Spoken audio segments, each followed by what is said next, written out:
it sounds as if Russia is actually part of the inside world in this. Just explain the relationship between Putin and Prigozhin, i.e. the Wagner group leader, as to who's got the power here.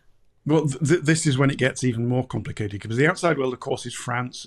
It's the UK, because the UK has forces in the Sahel at the invitation of Sahelian governments. And, of course, the ECOWAS, the West African Union of Nations, are also calling for the coup to be reversed. But this is where Russia comes in. If the European Union, for example, has already said we are suspending all aid, so they will look for aid from elsewhere. If the troops are forced to leave, the new military junta will look for protection from elsewhere, and we know where elsewhere is. Elsewhere is Russia. So as we discussed last time, Emily, the Wagner Group, which is a sort of commercial military enterprise in its own right. It loves protecting gold mines and then taking a good cut. But some of that gold ends up in Moscow via various means in order to pay for Putin's war. But it's also what we call plausible deniability for Russia. If it wants to meddle in a country, Wagner can meddle, and the Moscow can say, well, that's this private military company, not us, Gov.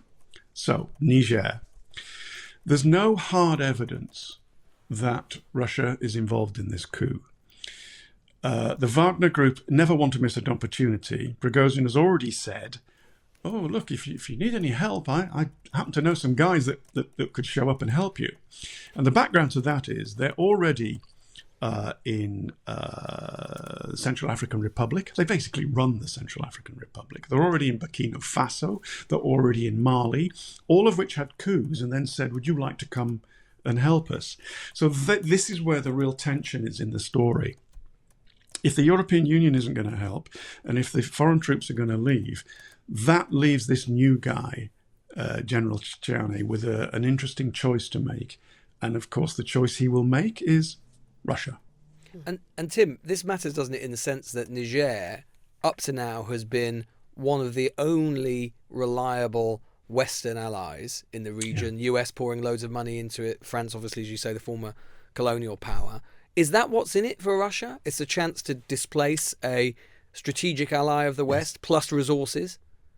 Very much. I mean, they play second fiddle to the Chinese in trying to move into, let's be fair, what were former Western colonial regions with a lot of Western influence still. And this is the backdrop to it. There's a group called the G5 Sahel Force, and these are the 5 Sahelian countries and their militaries, which together were trying to combat the Islamists. And they actually invited in the Western troops, notably the French. They sent 5,000 combat troops down to Mali. The British sent about 300 combat troops to Mali. And then after the coup, they were told to leave, and in came Russia. One of them falls, next one to fall, Burkina Faso, next one to fall, Central African Republic. So, of course, it's in Russia's strategic nation-state interests that another domino falls, and they get even more control of this region and push Western influence out. And, well, money-wise, it suits the Wagner Group absolutely fine. The Wagner model is as follows, and these are broad brush figures.